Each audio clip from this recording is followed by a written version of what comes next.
दोस्तों अभी हम उत्तर प्रदेश लोक सेवा आयोग भवन के पास खड़े हैं, सामने ही खड़े हैं और अभी इस समय यूपी पीसीएस 2022 का इंटरव्यू चल रहा है। सर इंटरव्यू दे के आ रहे हैं तो इनसे जानेंगे किस तरीके से इंटरव्यू। सर इंटरव्यू का सर आपका अच्छा रहा। सर आपका नाम और अपने एजुकेशनल बैकग्राउंड के बारे में। सर मेरा नाम श्वेतांग सत्यार्थी है और मैंने अपना ग्रेजुएशन हिंदू कॉलेज से बीएससी फिजिक्स ऑनर्स से किया है। जी सर, आपका सर इस बार अटेम्प्ट कौन सा था? ये 5th अटैम्प्ट है मेरा। और medium sir? Hindi medium. Hindi medium. तो इसके पहले मतलब आपका कहीं पर चयन हुआ था सर? नहीं, अभी कहीं नहीं। और इंटरव्यू कौन सा था सर आपका? पहला इंटरव्यू था। तो सर आपको क्या लगता है गलतियाँ आपसे कहाँ पर हुई थी जिसकी वजह से पहले मतलब इंटरव्यू तक नहीं पहुँच पा रहे थे? पहले मैंने बिना तैयारी करके दिया था, मतलब यूपीएससी का भी उसी साल मेरा मेंस था, इस चक्कर में पीसीएस का नहीं पढ़ पाया था मैं। इस बार मैंने अच्छे से तैयारी करके दिया है। तो कहीं पर आप कोचिंग वगैरह करते थे? नहीं, कोचिंग कहीं से नहीं की। कहाँ पर तैयारी, मतलब घर से तैयारी कर रहे थे या फिर बाहर? घर से ही तैयारी की थी। सर अभी आप इंटरव्यू दे के आ रहे हैं तो क्वेश्चंस वगैरह किस तरीके से यहाँ पर पूछे जा रहे हैं उसके बारे में थोड़ा बताइए।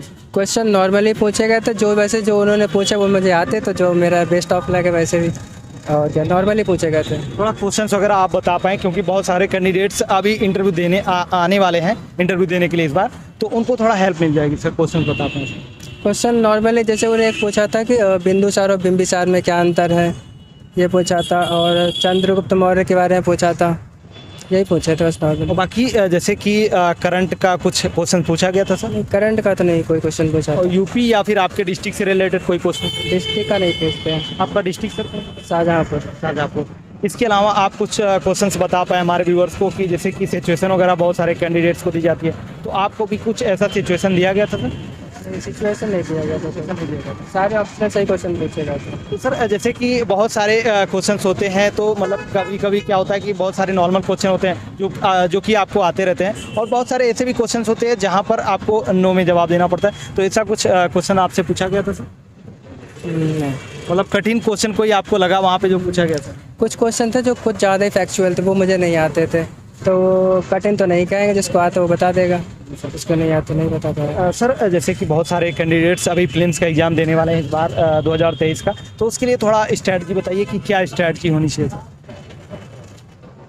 पुराने साल के क्वेश्चन पेपर को अच्छे से एनालाइज करें ताकि उन्हें पता चल जाएगा कहाँ से क्या चीज़ पढ़नी है। बाकी फंडामेंटल बुक से वो उनका सारी चीज़ें कवर हो जाएंगी। करंट अफेयर्स भी देखते रहे, इकोनॉमिक सर्वे, बजट, वहाँ से यूपी में क्वेश्चन आते हैं। तो करंट का कहाँ से तैयारी की जा सकती है सर? करंट आप कोई सी भी एक मैगजीन उठा लीजिए, दृष्टि की मैगजीन आप पढ़ सकते हैं। और सर जो हिंदी मीडियम के छात्र होते हैं कहीं ना कहीं उनको जो सीसेट में जो है बहुत प्रॉब्लम होती है, तो सीसेट के लिए आपने क्या तैयारी की थी सर? सीसेट के बारे में देखो, पीसीएस में कम्युनिकेशन से क्वेश्चंस आते हैं, तो वो तो मैंने नहीं पढ़ता हूँ, मैं देते वो वाले मैं अटैम्प्ट नहीं करता हूँ। मेरा मैथ्स बैकग्राउंड था, इसलिए मैथ्स के क्वेश्चन मैं अटैम्प्ट किए थे। मैथ्स और इंग्लिश और हिंदी में हो जाता है मेरा सीसेट। सर जैसे कि आपने कई बार पीसीएस का प्रीलिम्स का एग्ज़ाम दिया और कहीं ना कहीं आपको कई बार असफलताओं का सामना करना पड़ा, पहली बार आप यहाँ तक पहुँचे हैं, तो अपने आप को उस टाइम आप कैसे मोटिवेट रखते थे सर? मोटिवेशन आप पढ़ते रहिए, मोटिवेशन तो आएगा ही अंदर से। जी sir, thank you so much sir. Thank you.